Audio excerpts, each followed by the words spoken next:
अपने सारे हृदय से वंदना करें। आओ हम यहोवा का धन्यवाद करें, अपने सारे हृदय से वंदना करें। उसके फाटकों में स्तुति करें और ललकारें, उसके फाटकों में स्तुति करें और ललकारें।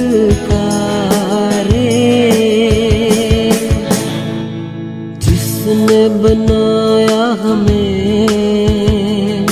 वो है हमारा आधार, जिसने दी हमको सांस वो है हमारा उद्धार। जिसने बनाया हमें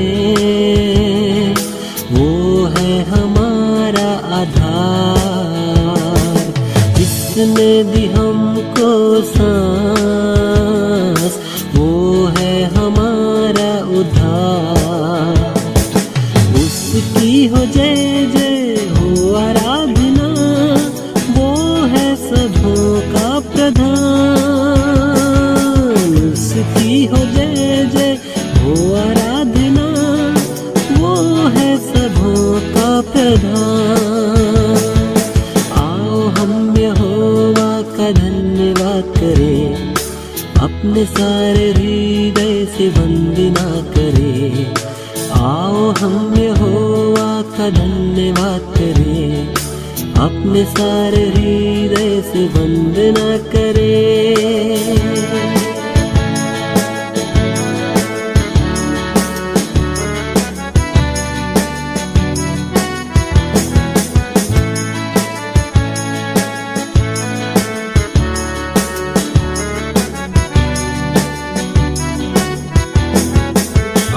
सारे तन मन से हम प्रभु की महिमा करें। वो है शिफा और नजात, उसकी प्रशंसा करें। अपने सारे तन मन से हम प्रभु की महिमा करें। है शिफा और नजात, उसकी प्रशंसा करें। वो है जग का ज्ञाता और तारणहार, उसकी हो जय जय सदा। वो है जग का ज्ञाता और तारणहार, उसकी हो जय जय सदा। आओ हम यहोवा का धन्यवाद करें, अपने सारे हृदय से वंदना करें। आओ हम यहोवा का धन्यवाद करें, अपने सारे हृदय से वंदना करें। उसके फाटकों में स्तुति करें और ललकारें, उसके फाटकों में स्तुति करें और ललकारें, उसके फाटकों में स्तुति करें और ललकारें। प्रभु यीशु क्रिस्त का अनुग्रह, परमेश्वर का प्रेम और पवित्र आत्मा की सहभागिता आप सबके साथ हो और आपके साथ भी हो। सर्वशक्तिमान परमेश्वर, आपके सम्मुख सबके हृदय खुले हैं, आप सबकी अभिलाषाओं को जानते हैं और आपसे कोई भेद छिपा नहीं। अपनी पवित्र आत्मा की प्रेरणा से हमारे हृदय के विचारों को शुद्ध कीजिए, ताकि हम आपसे पूर्ण रूप से प्रेम करें और योग्य रीति से आपके पवित्र नाम की स्तुति करें, हमारे प्रभु यीशु क्रिस्त के द्वारा। आमीन। स्वर्ग में परमेश्वर की महिमा और पृथ्वी पर उसके लोगों को शांति। हे प्रभु परमेश्वर, स्वर्गीय राजा, सर्वशक्तिमान पिता परमेश्वर, हम आपकी आराधना करते, आपको धन्यवाद देते और आपकी महिमा के कारण आपकी स्तुति करते हैं। हे प्रभु यीशु क्रिस्त, परमेश्वर पिता के इकलौते पुत्र, हे प्रभु परमेश्वर, हे परमेश्वर के मेमने, आप जगत का पाप उठा ले जाते हैं, हम पर दया कीजिए। आप पिता की दाहिनी ओर विराजमान हैं, हमारी प्रार्थना स्वीकार कीजिए, क्योंकि केवल आप ही पवित्र हैं, आप ही प्रभु हैं, आप ही यीशु ख्रिस्त पवित्र आत्मा के साथ परमेश्वर पिता की महिमा में परम उच्च हैं। आमीन। आइए हम आज की विशेष प्रार्थना करेंगे। हे सर्वशक्तिमान और शाश्वत परमेश्वर, प्रार्थना करने को जितने हम तैयार हैं उससे कहीं अधिक आप सुनने को तैयार हैं। जितनी हमारी इच्छा और योग्यता है उससे कहीं अधिक आप हमें देते हैं। हम पर अपनी अपार कृपा की वर्षा कीजिए। उन बातों के लिए हमें क्षमा कीजिए जिनसे हमारा अंतःकरण डरता है, और उन अच्छी वस्तुओं को हमें प्रदान कीजिए जिनको मांगने की योग्यता हमें केवल आपके पुत्र हमारे प्रभु यीशु मसीह के पुण्य और मध्यस्थता से प्राप्त होती है। उन्हीं के द्वारा जो आपके और पवित्र आत्मा के साथ एक परमेश्वर हैं और अब तथा सदा सर्वदा जीवित और राज्य करते हैं। आमीन। आप सबको जय मसीह की। मैं पढ़ूंगा आप सबके सामने व्यवस्था विवरण उसका 7 अध्याय 6 से 8 आयत तक। व्यवस्था विवरण 7 अध्याय उसका 6 से और 8 आयत तक। क्योंकि तू अपने परमेश्वर यहोवा की पवित्र प्रजा है। यहोवा ने पृथ्वी पर सब के सब देशों के लोगों में से तुझको चुन लिया है कि तू उसकी प्रजा और निज धन ठहरे। यहोवा ने जो तुमसे स्नेह करके तुमको चुन लिया, इसका कारण ये नहीं था कि तुम गिनती में और सब देशों के लोगों से अधिक थे, किंतु तुम तो सब देशों के लोगों से गिनती में थोड़े थे।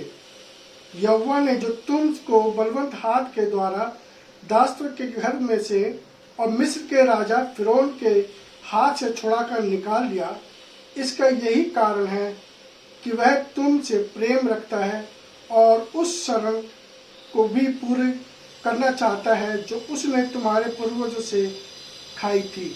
ये खुदा का कलाम है। इसके पढ़े जाने पर बरकत और आशीष हो।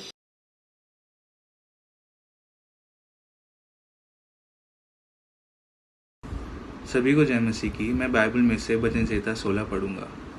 हे ईश्वर, मेरी रक्षा कर, क्योंकि मैं तेरा ही शरणागत हूँ। मैंने परमेश्वर से कहा, तू ही मेरा प्रभु है, तेरे सिवा मेरी भलाई कहीं नहीं। पृथ्वी पर जो पवित्र लोग हैं वे ही आदर के योग्य हैं, और उन्हीं से मैं प्रसन्न रहता हूँ। जो पराये देवता के पीछे भागते हैं उनका दुख बढ़ जाएगा।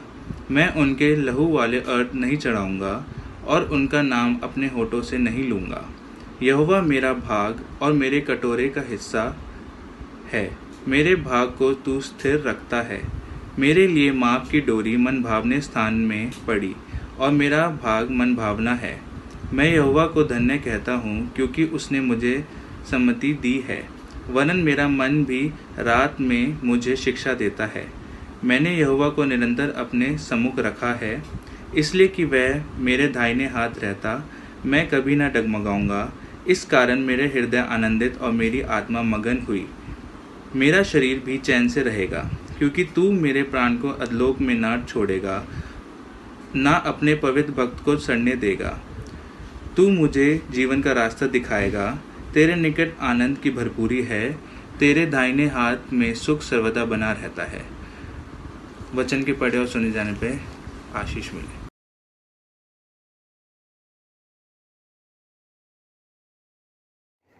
रोमियो की पत्री अध्याय 5 6 से 11 तक।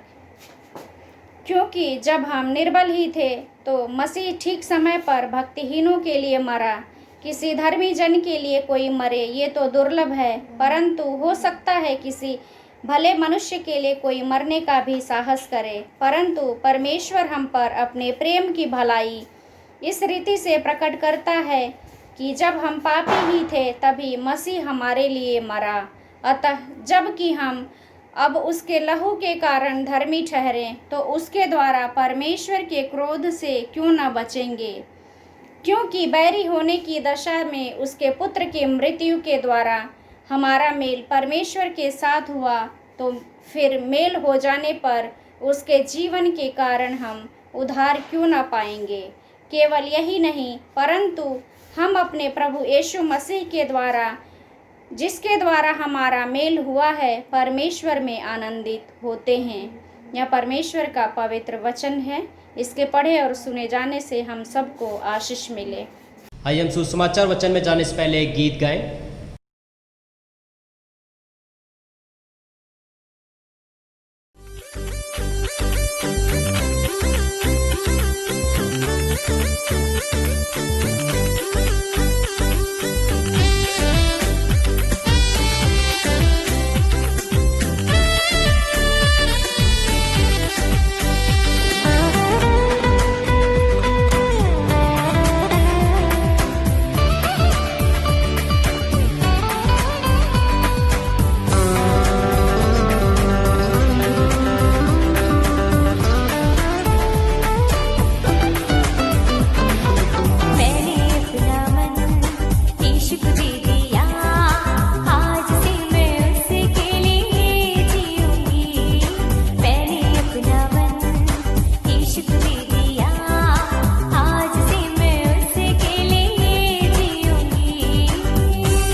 आज के मनन के लिए जो सुसमाचार का हिस्सा लिया गया है वो पाया जाता है मत्ती रचित सुसमाचार उसका 20 अध्याय और 1 से 16 आयत तक। Gospel according to Saint Matthew chapter 20 verses 1 to 16। हे प्रभु प्रेस आपकी महिमा हो। स्वर्ग का राज्य किसी गृह स्वामी के समान है जो सवेरे निकला कि अपनी दाख की बारी में मजदूरों को लगाए। उसने मजदूरों से 1 दिनार रोज पर ठहराया और उन्हें अपनी दाख की बारी में भेजा। फिर एक पहर दिन चढ़े उसने निकलकर अन्य लोगों को बाजार में बेकार खड़े देखा और उनसे कहा, तुम भी दाख की बारी में जाओ और जो कुछ ठीक है तुम्हें दूंगा। अतः वे भी गए। फिर उसने दूसरे और तीसरे पहर के निकट निकलकर वैसा ही किया। 1 घंटा दिन रहे उसने फिर निकलकर दूसरों को खड़े पाया और उनसे कहा, तुम क्यों यहाँ दिन भर बेकार खड़े रहे? उन्होंने उससे कहा, इसलिए कि किसी ने हमें मजदूरी पर नहीं लगाया। उसने उनसे कहा, तुम भी दाख की बारी में जाओ। सांझ को दाख की बारी के स्वामी ने अपने भंडारी से कहा, मजदूरों को बुलाकर पिछले से लेकर पहलों तक उन्हें मजदूरी दे। जब वे आए जो घंटा भर दिन रहे लगाए गए थे तो उन्हें 1 दिनार मिला। जो पहले आए उन्होंने यह समझा कि हमें अधिक मिलेगा, परंतु उन्हें भी 1 दिनार ही मिला। जब मिला तो वे गृह स्वामी पर कुड़कुड़ा के कहने लगे, इन पिछलों ने 1 ही घंटा काम किया और तूने उन्हें हमारे बराबर कर दिया, जिन्होंने दिन भर का भार उठाया और धूप सही। उसने उनसे एक को उत्तर दिया, हे मित्र, मैं तुझसे कुछ अन्याय नहीं करता। क्या तूने ही मुझसे 1 दिनार ना ठहराया था? जो तेरा है उठा ले और चला जा। मेरी इच्छा यह है कि जितना तुझे दूं उतना ही इस पहले को भी दूं। क्या यह उचित नहीं कि मैं अपने माल से जो चाहूँ सो करूँ? क्या मेरे भले होने के कारण तू बुरी दृष्टि से देखता है? इसी रीति से जो पिछले हैं वे पहले होंगे और जो पहले हैं वे पिछले होंगे। ये प्रभु यीशु क्रिस्त का शुभ समाचार है। आमीन। यीशु मसीह के नाम में आप सबों को जय मसीह की। परमेश्वर का हम धन्यवाद करते हैं कि प्रभु ने फिर से यह हमें मौका दिया है कि हम प्रभु के वचन को आप सबके साथ बांट सकें, जो लोग किसी कारणवश जो है वो चर्च में नहीं आ पा रहे हैं। आज का जो वचन का हिस्से हमारे सामने पढ़े गए हैं वो भजन 16, व्यवस्था विवरण 7 6 से 8 और रोमियो 5 6 से 11, मत्ती 20 1 से 16 आयत तक। और आज का जो दिन है वो 20th संडे आफ्टर पेंटिकॉस्ट, और आज का जो थीम है परमेश्वर हमें उससे भी अधिक देता है जिसको पाने के हम योग्य भी नहीं होते हैं। तो मत्ती की इंजील पर हम पिछले कई दिनों से हम मनन कर रहे हैं और अलग अलग दृष्टांतों पर हमने मनन किया है, अलग अलग हिस्सों पर मनन किया है। तो आज का भी जो दृष्टांत है वो परमेश्वर के राज्य में दी गई शिक्षा के बारे में है। और यहाँ पर परमेश्वर हमें सिखाना चाहता है कि परमेश्वर का राज्य किसके समान है, कैसा है परमेश्वर का राज्य, उसमें कौन लोग प्रवेश करेंगे और कैसा वहाँ पर प्रवेश करने वाले लोगों का जो है व्यवहार या जीवन होना चाहिए जो है। तो यहाँ पर हम देखते हैं कि एक गृहस्थ का दृष्टांत है जो कि एक दाख की बारी का मालिक है और उसके दाख की बारी में उसे लगाने अंगूर तोड़ने के लिए जो है उसे बहुत सारे मजदूरों की आवश्यकता है। और वो सुबह 6 बजे निकलता है मजदूरों को ढूंढने के लिए, उनको वो जाकर काम देता है और उसे 1 दिनार तय करता है।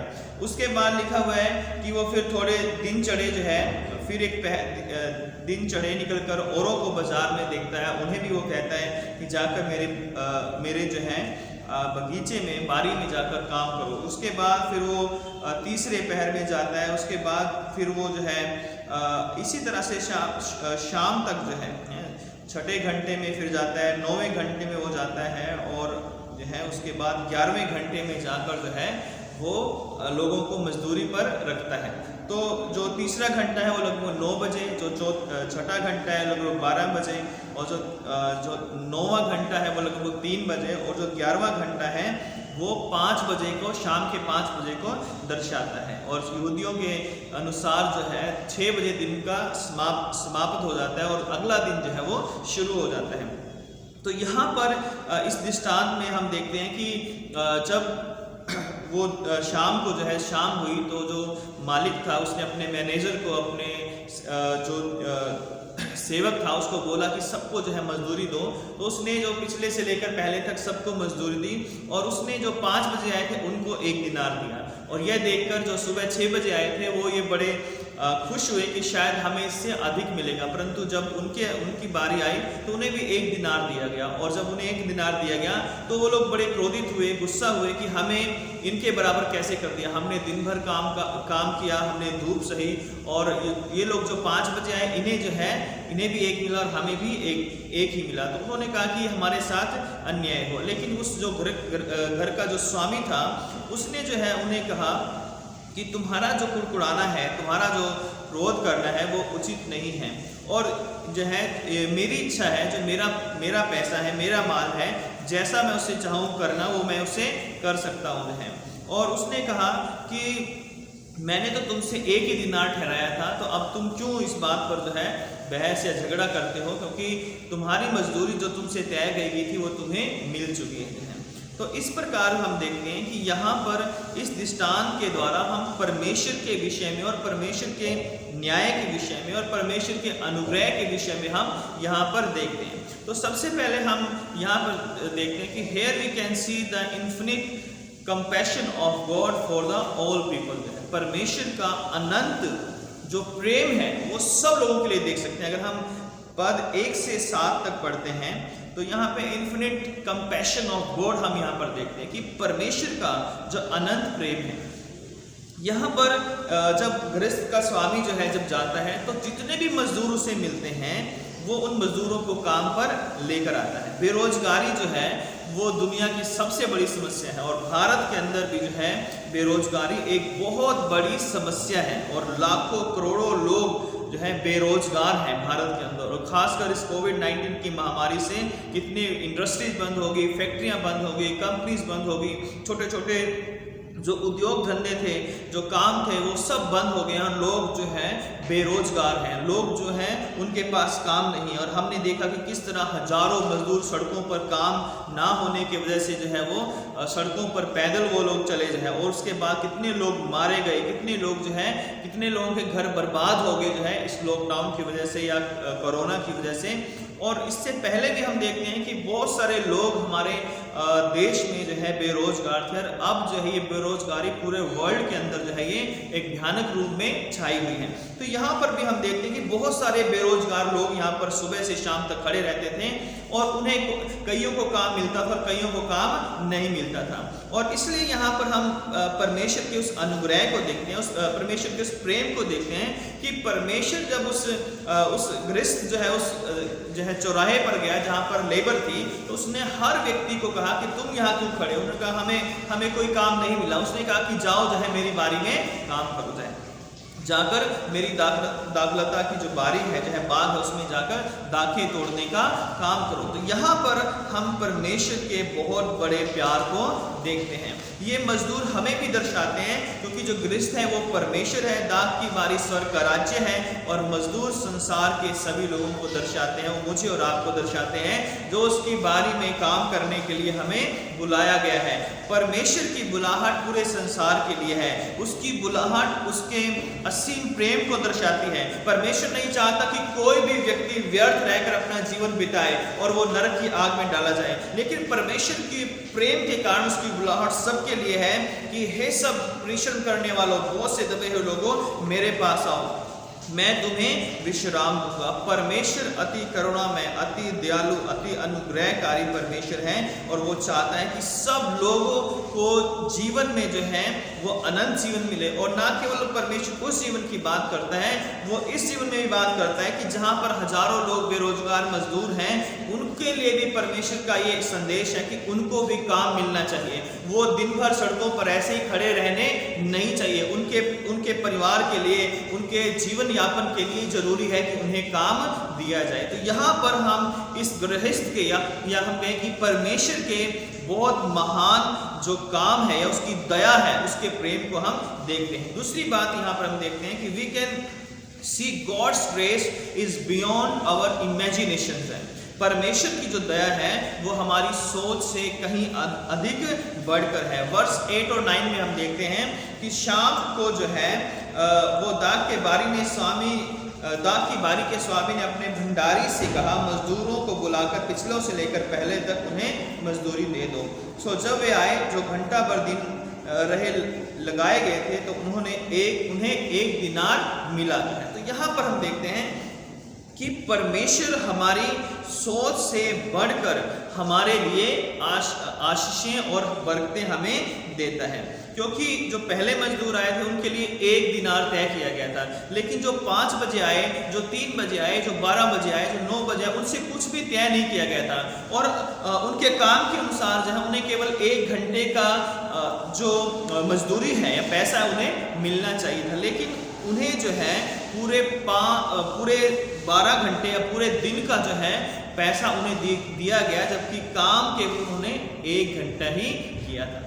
तो यहाँ पर हम कितनी अद्भुत बात को देखते हैं, परमेश्वर की दया को देखते हैं कि जिन लोगों को 5 बजे जो लोग आए थे, या जो लोग 3 बजे आए थे, जो लोग 12 बजे आए थे, उनके लिए जो है आधा दिनार या उसका चौथा हिस्सा या 1 घंटे के अनुसार मिलना चाहिए था, लेकिन उसके बावजूद भी उन्हें एक बहुत बड़ा अच्छा जो मजदूरी मिली, जो उनके दिन भर की मजदूरी थी। क्यों ऐसा हुआ? क्योंकि परमेश्वर न्याय है, उसके न्याय में हम दया और प्रेम को देखते हैं। एक नज़र से ये लगता है कि परमेश्वर ने उनके साथ जो सुबह से आए थे अन्याय किया, लेकिन ये उनके साथ अन्याय नहीं था। क्यों? क्योंकि उनसे तो तय किया गया था कि तुम्हें 1 दिनार मिलेगा, और उनके तय किए होने के अनुसार उन्हें केवल 1 ही दिनार दिया गया, क्योंकि 1 दिनार जो उस दिन की उनकी पूरी दिन की मजदूरी थी जो है। तो यहाँ पर हम देखते हैं कि परमेश्वर जो है वो हमारी समझ से ज़्यादा दयालु। अगर हम 5 बजे वाले लोगों के लिए सोचें कि उन्होंने कभी नहीं सोचा होगा कि उन्हें जो है वो 1 दिनार मिलेगा, या जो 3 बजे 12 बजे आए थे, उन्होंने कभी नहीं सोचा होगा कि उन्हें 1 दिनार पूरे दिन की मजदूरी उन्हें मिलेगी। लेकिन परमेश्वर ने उन्हें एक दिन के, उस गृहस्थ ने उन्हें पूरे 1 दिन की मजदूरी दी, क्योंकि परमेश्वर जो है वो उनकी ज़रूरतों को जानता था। वो जानता था कि ये मजदूर जो हैं पूरे दिन खाली रहेंगे तो इनके परिवार का क्या होगा।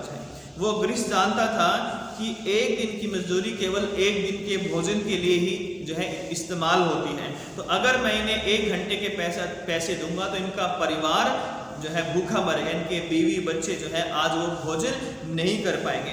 तो परमेश्वर के अनुग्रह को हम यहाँ पर देखते हैं कि जिसके योग्य वो नहीं थे उन्हें वो मिल गया, और परमेश्वर ने उनकी सोच से बढ़कर उनके केवल काम को नहीं देखा कि उन्होंने 1 घंटा काम किया, बल्कि परमेश्वर ने उनके परिवारों की भी चिंता की, उन पर भी अनुग्रह किया कि वो लोग घरों में भूखे और प्यासे बैठे हुए हैं। और इसलिए जो है परमेश्वर ने उनके लिए जो है एक बहुत बड़ा काम किया कि उन पर दया की, उन पर अनुग्रह किया। और आज यही बात मुझ पर और आप पर भी लागू होती है कि परमेश्वर ने हम पापियों पर, जो किसी भी योग्य नहीं थे, जो हम उद्धार के, मुक्ति के, शांति के योग्य नहीं थे, लेकिन परमेश्वर ने अपने पुत्र के बलिदान के द्वारा हमें इस योग्य बना दिया कि आज हम उसे हे अब्बा और हे पिता कहकर पुकारते हैं। आज वो हम पर उसने हम पर दया की है, हमारी योग्यताओं से बढ़कर, हमारी सोच से बढ़कर, हमारी समझ से बढ़कर उसने हम पर दया की है। हम इस दया के हकदार नहीं थे, क्योंकि हम उस दंड के अधिकार थे जो पाप हमने किए हैं, जो दुष्टता हमने की है या जो बुराइयां हम करते हैं, उसका दंड हमें मिलना चाहिए था। लेकिन परमेश्वर ने हमारे पापों का दंड जो है प्रभु यीशु मसीह ने अपने ऊपर ले लिया और हमें आजाद किया, हमें स्वतंत्र कर दिया, ताकि हम स्वतंत्र होकर परमेश्वर की आराधना कर सकें। तो पहली बात हम देखते हैं कि इस पैराबल में, इस दृष्टांत में, कि हम यहाँ पर परमेश्वर के इन्फिनिट कंपैशन को देखते हैं, परमेश्वर के जो अनंत प्रेम को देखते हैं। दूसरी बात हम यहाँ पर परमेश्वर की दया को देखते हैं, जो हमारी इमेजिनेशन से भी बढ़कर है। इन लोगों की इमेजिनेशन से बढ़कर इन्हें जो मजदूरी थी वो मिली, और उसके द्वारा उन्होंने अपने परिवार में जाकर आनंद किया, और उस दिन का भोजन जो है उनके परिवारों को मिलने पाया। तीसरी बात यहाँ पर हम देखते हैं कि in God's kingdom everyone will get equal reward if he or she has work in his vineyard. परमेश्वर के राज्य में सभी को एक समान प्रतिफल मिलेगा यदि उन्होंने परमेश्वर की दाख की बारी में काम किया है। इसका अर्थ है कि जब हम यहाँ पर पद 10 से 16 को पढ़ते हैं, तो यहाँ पर हम देखते हैं कि जब उन मजदूरों को जो 5 बजे आए थे उन्हें 1 दिनार दिया गया, तो जो पहले मजदूर आए थे वो कुड़कुड़ाकर कहने लगे, या पहले उन्होंने समझा कि हमें भी ज़्यादा मिलेगा, लेकिन जब उन्हें 1 ही मिला तो वो कुड़कुड़ाकर कहने लगे कि इन पिछलों ने 1 घंटा ही काम किया, तो तूने उन्हें हमारे बराबर कर दिया, जिन्होंने दिन भर का भार उठाया और घाम सहा। उसने उनसे उत्तर दिया कि हे मित्र, मैं तुझसे कुछ अन्याय नहीं करता, क्या तूने मुझसे 1 दिनार नहीं ठहराया था? और उसके बाद जो है उसने कहा कि क्या ये उचित नहीं कि मैं अपना माल से जो चाहूँ सो करूँ? क्या मेरे भले होने के कारण तू बुरी दृष्टि से देखता है? इस रीति से जो पहले हैं वो, जो पिछले हैं वो पहले होंगे, और जो पहले हैं वो पिछले होंगे। तो यहाँ पर हम परमेश्वर के न्याय को देखते हैं, परमेश्वर की दया को देखते हैं। और परमेश्वर ने उनसे कहा कि तुम क्यों कुड़कुड़ाते हो?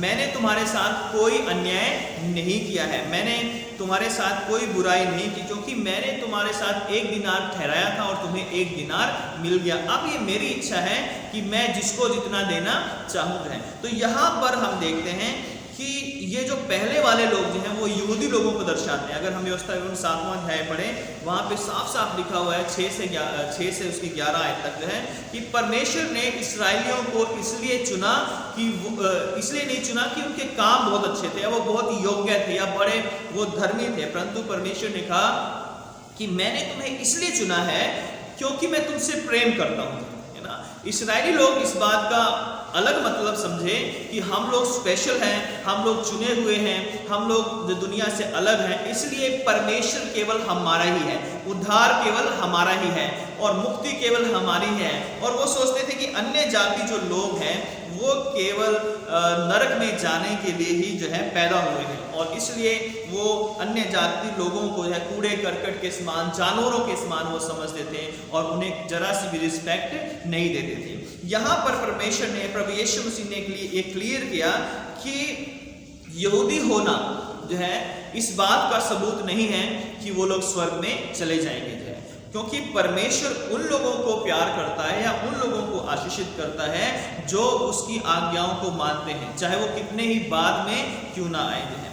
तो ये बात प्रभु यीशु मसीह के द्वारा उन्हें सिखाई गई कि परमेश्वर जो है वो हम पर दया करता है, हमारी योग्यताओं के अनुसार नहीं बल्कि अपने प्रेम के कारण, अपने अनुग्रह के कारण। और जो बात यहाँ पर दिया कि परमेश्वर के घर में सबको बराबर इनाम मिलेगा। अगर हमसे पहले जो लोग प्रभु में सोए हैं या प्रभु के पास चले गए, प्रभु ने उनके लिए भी स्वर्ग राज का जो है इनाम रखा है, और जो हम हैं हमारे लिए भी स्वर्ग राज का इनाम है। और जो हमारे बाद आएंगे, चाहे वो किसी भी जाति या धर्म से क्यों ना हो, चाहे वो मुस्लिम हो, हिंदू हो या किसी भी जो है दलित हो या कुछ भी, कोई भी क्यों ना हो, परमेश्वर पर विश्वास करने वालों के लिए, सबके लिए परमेश्वर के पास इनाम है, और वो इनाम अनंत जीवन का इनाम है।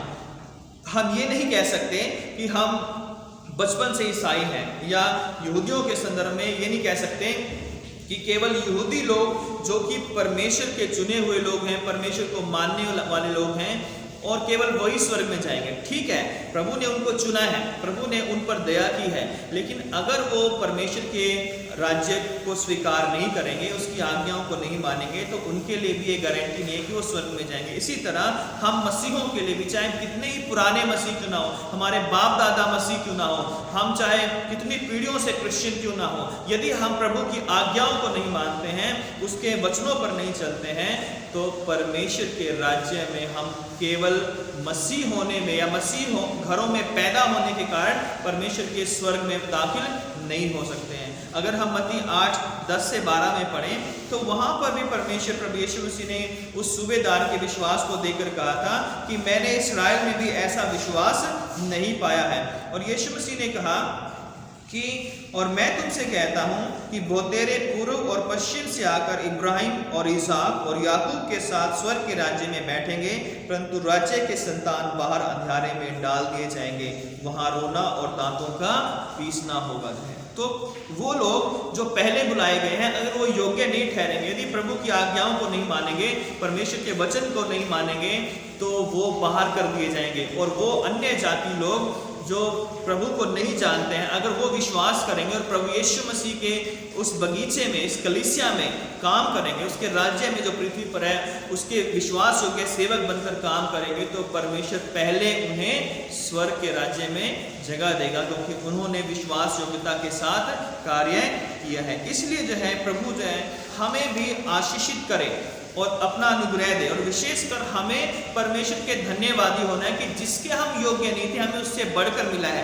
और ये सोचकर कि हम जो है हमें बढ़कर मिला है, हम धन्यवाद देने की बजाय इस पर घमंड करने लगे कि अब हमें वचन पढ़ने की जरूरत नहीं है, अब हमें चर्च जाने की जरूरत नहीं है, अब हमें प्रार्थना की जरूरत नहीं है, अब हमें जो है परमेश्वर के राज्य के किसी भी विधि और नियम को मानने की जरूरत है, क्योंकि हमने तो जो है बपतिस्मा ले लिया है, हम कन्फर्म हो गए हैं और अब हमें आगे कुछ करने की जरूरत नहीं है। परमेश्वर ऐसा नहीं कहता। परमेश्वर कहता है कि प्रतिदिन अपना क्रूस उठाओ और मेरे पीछे हो लो। हमें प्रतिदिन प्रभु की आज्ञाओं को मानना है और परमेश्वर का धन्यवाद करना है उस बलिदान के लिए जो उसने हम पर किया है। रोमियो 5:6-11 में लिखा है कि परमेश्वर अपने प्रेम की भलाई इस रीति से प्रकट करता है कि जब हम पापी ही थे तभी मसीह ठीक समय पर हमारे लिए मरा, बलिदान हुआ है।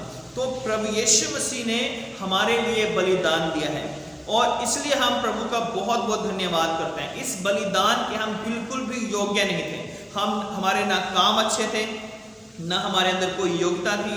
और पौलुस भी पहला तीमुथियुस 1:12 से 14 में कहता है कि मैं तो पहले जो है तरह तरह के पापों में पड़ा हुआ था, लेकिन प्रभु यीशु मसीह के अनुग्रह से मुझे बुलाया गया है, प्रभु यीशु मसीह के अनुग्रह से मुझे बचाया गया है। तो आज अगर मैं और आप बचाए गए हैं तो ये हमारी किसी योग्यता के अनुसार नहीं, इसलिए नहीं कि हम मसीह घरों में पैदा हुए हैं, इसलिए नहीं कि हमारे पास पैसा है, इसलिए नहीं कि हमारा कोई रिश्तेदार बिशप या कुछ और किसी पद पर है या कोई पास्टर है, नहीं, बल्कि प्रभु ने हमारे लिए अपना लहू बहाया है। प्रभु यीशु मसीह ने अपना पवित्र लहू हमारे लिए बहा दिया है, इसलिए प्रभु ने हम पर दया की है। इसलिए हमें परमेश्वर का धन्यवाद करना चाहिए कि जिसके हम योग्य भी नहीं थे, हमारी कोई खूबी नहीं थी, हमारी कोई सामर्थ्य नहीं थी, लेकिन प्रभु ने हम जैसे तुच्छ और निकम्मों पर दया की और आज हमें अपने बेटे बेटियां होने का अधिकार दिया है। अगर हम यूहन्ना उसका पहला अध्याय 10, 11, 12 पढ़ें तो लिखा है कि जितनों ने उस पर विश्वास किया उसने उन्हें परमेश्वर की संतान होने का अधिकार दिया। जब हम प्रभु यीशु मसीह पर विश्वास करते हैं, पश्चाताप करते हैं और उसकी आज्ञाओं को मानते हैं, तो अब हम उसके बेटे बेटियां बनाए जाते हैं। और जब हम उसके बेटे बेटियां बनाए जाते हैं तो स्वर्ग के राज्य के द्वार भी हमारे लिए खुल जाते हैं और हम उसके राज्य में इसलिए प्रवेश करने पाते हैं क्योंकि हमने प्रभु यीशु मसीह को ग्रहण किया है, हम उसकी आज्ञाओं को मान रहे हैं। हमारे कामों की वजह से नहीं बल्कि उसके अनुग्रह से हमें ये उद्धार या मुक्ति और शांति मिली है। तो परमेश्वर आप सबकी सहायता करे, अपना अनुग्रह दे कि हम जिसके योग्य भी नहीं थे वो आशीषें वो ब्लेसिंग हमें मिली है, इसके लिए हमें हमेशा परमेश्वर को धन्यवाद करना है। और यदि हम धन्यवाद नहीं करेंगे तो परमेश्वर के राज्य में हम कभी शामिल नहीं हो पाएंगे, क्योंकि परमेश्वर चाहता है कि हम प्रभु की आज्ञाओं को मानते हुए, पश्चाताप करते हुए, पाप से अलग रहते हुए धन्यवाद के साथ परमेश्वर के सामने निरंतर हम आए और उसका हमेशा धन्यवाद करें। परमेश्वर इन वचनों के द्वारा आप सबों को बहुत बहुत आशीष दे। आइए हम अपने सरों को झुकाएंगे और प्रार्थना करेंगे। प्यारे खुदावंद यीशु मसीह, हम आपका धन्यवाद करते हैं, जो वचन बोए गए हैं वो 100 गुना फल लेकर आए। हर एक सुनने वाले को प्रभु मैं आपके नाम से ब्लेस करता हूँ और आपके नाम में इन सब लोगों के लिए आशीष को मांगता हूँ। प्यारे खुदावंद होने दे पिता परमेश्वर, यदि कोई बीमार है आप उनके पिता परमेश्वर जीवन से सारी बीमारी को दूर करें और अपनी आशीषों से नहीं भर दें। जो निराश हैं, दुखी हैं, बेरोजगार हैं, आप उनकी सहायता करें और ये वचन 100 गुना फल लेकर आए। सबको आप आशीषित करें, प्रभु यीशु मसीह के सामर्थी नाम से मांगते हैं, आमीन। आप सबों को जय मसीह की। परमेश्वर आप सबों को आशीष दे, आमीन। आइए हम निकाया का विश्वास वचन एक साथ बोलेंगे। हम एक परमेश्वर सर्वशक्तिमान पिता पर विश्वास करते हैं, वह स्वर्ग और पृथ्वी का और समस्त दृश्य एवं अदृश्य वस्तुओं का करता है। हम एक प्रभु यीशु ख्रीस्त पर विश्वास करते हैं, वह परमेश्वर का एकलौता पुत्र, सर्वयुगों से पहले पिता से उत्पन्न, परमेश्वर से परमेश्वर, ज्योति से ज्योति, सत्य परमेश्वर से सत्य परमेश्वर, कृत नहीं वरन उत्पन्न है। उनका और पिता का तत्व एक है, उन्हीं के द्वारा सब वस्तुएं बनी। हम मनुष्यों के लिए और हमारे उद्धार के निमित्त वह स्वर्ग से उतर आए। पवित्र आत्मा की सामर्थ्य से वह कुंवारी मरियम से जन्मे और मनुष्य बने। पैंतुस पिलातुस के शासन में वह हमारे लिए क्रूस पर चढ़ाए गए। उन्होंने दुख भोगा, वह मरे और गाड़े गए। पवित्र शास्त्र के कथन के अनुसार वह तीसरे दिन जी उठे, वह स्वर्ग पर चढ़ गए और पिता की दाहिनी ओर विराजमान हुए। वह जीवितों मृतकों का न्याय करने के लिए महिमा के साथ फिर आएंगे और उनके राज्य का कभी अंत ना होगा।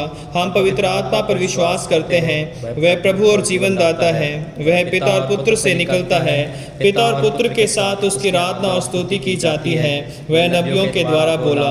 हम एक पवित्र सार्वलौकिक और प्रेरित कलीसिया पर विश्वास करते हैं। हम पापों की क्षमा के लिए एक बपतिस्मे को मानते हैं। हम मृतकों के पुनरुत्थान की और आने वाले युग के जीवन की प्रतीक्षा करते हैं, आमीन। आइए हम सब जो अपने सरों को झुकाएंगे और प्रार्थना करेंगे। विशेषकर हम प्रार्थना करेंगे वो लोग जो इस वीक में अपने बर्थडे और वेडिंग एनिवर्सरी सेलिब्रेट कर रहे हैं, उन सब लोगों के लिए हम प्रार्थना करेंगे। वो लोग जो हमारी कलीसिया में बीमार हैं उनके लिए हम प्रार्थना करेंगे। और वो लोग जो कोविड से पीड़ित हैं या कोविड में जो लोग ड्यूटी कर रहे हैं, खासकर डॉक्टर्स, नर्सेज या अन्य सभी जो लोग हैं जो इस सर्विस में हैं उन सब के लिए प्रार्थना करेंगे और हम सब एक दूसरे के लिए प्रार्थना करें कि परमेश्वर हम सब पर दया करें, हमारी पूरी कलीसिया को और सब मसीहों के लिए हम प्रार्थना करेंगे।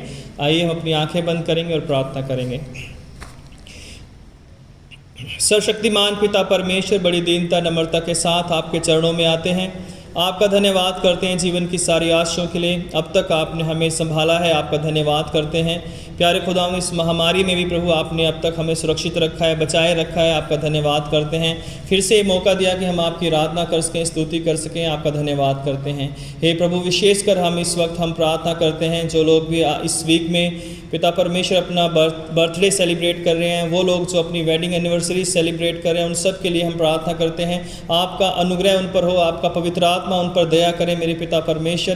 प्यारे खुदा, उनकी आयु को लंबी करना पिता परमेश्वर। जो लोग अपने बर्थडे सेलिब्रेट कर रहे हैं मेरे पिता, उनके घरों को, परिवारों को आप आशीषित करना। जो लोग अपनी सालगिरह मनाते हैं उनको भी आप ब्लेस करना, उनके पारिवारिक जीवन को, बच्चों को पिता, काम काज को ब्लेस करना मेरे पिता। जो लोग हमारी कलीसिया में बीमार हैं मेरे पिता परमेश्वर, उनके लिए प्रार्थना करते हैं मेरे पिता। या जो लोग भी इस वर्शिप को देख रहे हैं, यदि कोई बीमार है, यीशु मसीह के नाम से हम उसके लिए प्रार्थना करते हैं, आपकी सामर्थ इसी वक्त उन्हें छुए और चंगा करे। हर एक बीमारी को यीशु नासरी के नाम से हम डांटते हैं और हर एक शराब को तोड़ देते हैं और आपकी आशीष हम मांग लेते हैं मेरे पिता परमेश्वर। हम प्रार्थना करते हैं प्यारे खुदा, जो लोग भी कोरोना से अभी तक पीड़ित हैं पिता परमेश्वर, या पिता परमेश्वर बीमार हैं, उन सब पर दया कीजिए, सब बीमारों को आप चंगा कीजिए। और विशेषकर हम फिर से डॉक्टर्स के लिए, नर्सिस के लिए और सब स्टाफ के लिए, उन सब लोगों के लिए प्रार्थना करते हैं जो अभी भी पिता परमेश्वर हॉस्पिटल्स में या अन्य जगहों पर कोरोना पेशेंट्स के बीच में कार्य कर रहे हैं मेरे पिता परमेश्वर। आपका सामर्थ्य उनकी सहायता करें, उन्हें बचाए रख पिता परमेश्वर, ताकि वो बहुतों के लिए एक आशीष का, एक चंगाई का कारण बन सके मेरे पिता। प्यारे खुदा, अपनी पूरी कलीसिया को और सब लोगों को जो इस आराधना को देखते हैं उन सब के लिए प्रार्थना करते हैं, आपकी आशीष हर एक जन पर होने पाए मेरे पिता परमेश्वर। धन्यवाद करते हैं, आपने हमारी प्रार्थना को सुना है। हमारे देश पर दया कीजिए, हमारे प्रधानमंत्री, हमारे राष्ट्रपति और हमारे पूरे देश पर आपकी दया, आपकी करुणा बनी रहे और इस पूरे दिल्ली शहर पर आपकी आशीष बनी रहे। यहाँ के मुख्यमंत्री और जितने भी अधिकारीगण उन सब पर आपकी आशीष चाहते हैं। आपका धन्यवाद करते हैं, अब तक आपने हम सबों को इस जगह पर सुरक्षित रखा है ताकि हम आपकी आराधना कर सकें, स्तुति कर सकें और आपके वचन को लोगों तक पहुंचा सकें।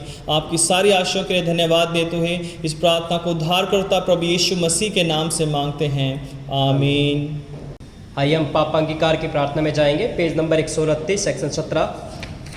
प्रिय भाई और बहनों, हमारे प्रभु यीशु क्रिस्त यह कहते हैं, हमारा प्रभु परमेश्वर ही एकमात्र प्रभु है। तो प्रभु अपने परमेश्वर को अपने संपूर्ण हृदय, संपूर्ण प्राण, संपूर्ण बुद्धि और संपूर्ण शक्ति से प्रेम कर, यह पहली आज्ञा है। दूसरी यह है, अपने पड़ोसी को अपने समान प्रेम कर, इनसे बड़ी और कोई आज्ञा नहीं है। परमेश्वर ने संसार से ऐसा प्रेम किया कि उसने अपना इकलौता पुत्र यीशु क्रिस्त दे दिया कि वह हमें पापों से बचाए, स्वर्ग में हमारे लिए निवेदन करे और हमें शाश्वत जीवन में पहुँचाए। इसलिए हम पश्चाताप और विश्वास के साथ अपने पापों को स्वीकार करें। हम परमेश्वर की कृपा से उसकी आज्ञाओं का पालन करने का और सब लोगों के साथ मेल मिलाप और प्रेम से रहने का पक्का संकल्प करें। हे सर्वशक्तिमान परमेश्वर, हमारे स्वर्गीय पिता, हमने मन, वचन और कर्म से आपके विरुद्ध और एक दूसरे के विरुद्ध पाप किया है। हमने अपनी ज्ञानता और दुर्बलता के कारण और जानबूझकर भी बुराई की है और भलाई करने में असफल रहे हैं। इन सब पापों के लिए हम सचमुच दुखी हैं और अंतःकरण से पश्चाताप करते हैं। आपके पुत्र यीशु क्रिस्त ने हमारे लिए अपने प्राण दिए, उन्हीं के कारण हमने जो पाप किए हैं उनको क्षमा कीजिए और ये वर दीजिए कि भविष्य में हम नया जीवन पाकर सदा आपकी सेवा करें, ताकि आपके पवित्र नाम की महिमा हो, आमीन। सर्वशक्तिमान परमेश्वर उन सबको क्षमा करता है जो एक दूसरे को क्षमा करते और सच्चा पश्चाताप करते हैं। वे आप सब पर दया करें, आप सबके पापों को क्षमा करें और उनसे आपको छुटकारा दे, सब भले कामों में आपको स्थिर और सबल करे और शाश्वत जीवन बनाए रखे, हमारे प्रभु यीशु क्रिस्त के द्वारा, आमीन। परमेश्वर का धन्यवाद हो। हम सब मिलकर मसीह की देह हैं, हम सब ने एक आत्मा के द्वारा एक देह में बपतिस्मा लिया है।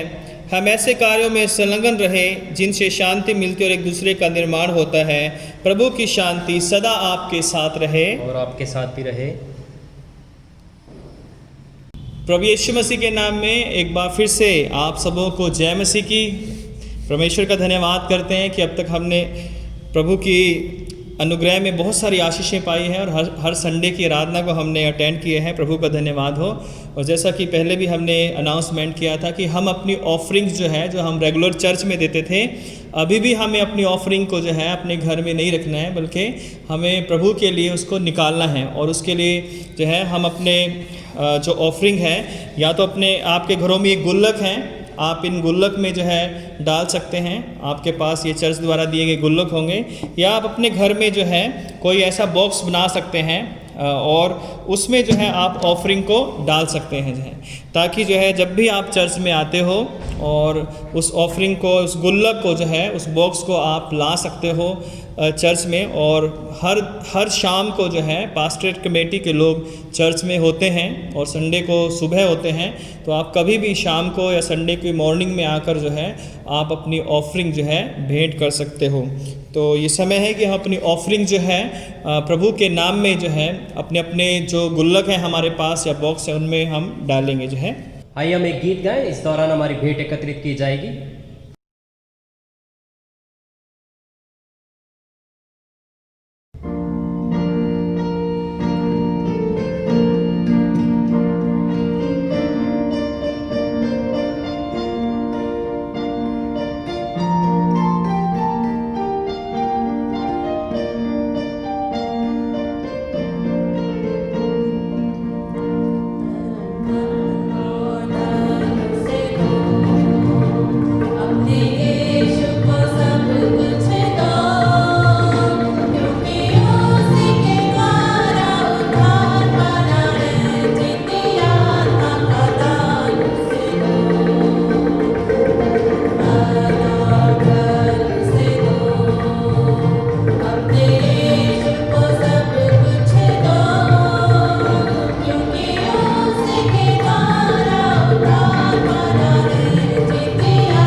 आइए हम इस भेंट को और इसके साथ अपने आप को भी परमेश्वर की महिमा और सेवा के लिए अर्पित करें। सर्वशक्तिमान परमेश्वर, संसार के सृष्टिकर्ता, सब वस्तुएं आप ही से प्राप्त होती हैं और आपकी ही संपत्ति में से हम आपको भेंट चढ़ाते हैं। हम आपसे विनती करते हैं कि इस दान को अपने नाम की महिमा और अपने लोगों की भलाई के लिए स्वीकार कीजिए, हमारे प्रभु यीशु क्रिस्त के द्वारा। आमीन। आइए हम सब प्रभु की प्रार्थना के साथ बोलेंगे। हे हमारे स्वर्गीय पिता, आपका नाम पवित्र माना जाए, आपका राज्य आए, आपकी इच्छा जैसे स्वर्ग में पूरी होती है वैसे पृथ्वी पर भी पूरी हो। आप हमारे दिन भर की रोटी आज हमें दीजिए। आप हमारे अपराधों को क्षमा कीजिए जैसा हमने अपने अपराधियों को क्षमा किया है। आप हमें परीक्षा में मत डालिए परंतु बुराई से बचा लीजिए, क्योंकि राज्य, पराक्रम और महिमा अब और सदा सर्वदा आपके ही हैं। आमीन। परमेश्वर की शांति जो सारी समझ से परे है, परमेश्वर के और उसके पुत्र हमारे प्रभु यीशु क्रिस्त के ज्ञान और प्रेम में आपके हृदय और विचारों को सुरक्षित रखे, और सर्वशक्तिमान परमेश्वर पिता, पुत्र और पवित्र आत्मा की आशीष आप पर हो और आपके साथ सदा सर्वदा बनी रहे। आमीन। शांति से पूर्ण होकर जाओ, प्रभु से प्रेम करो और उसकी सेवा में लगे रहो। मसीह क्रिस्त के नाम में आमीन।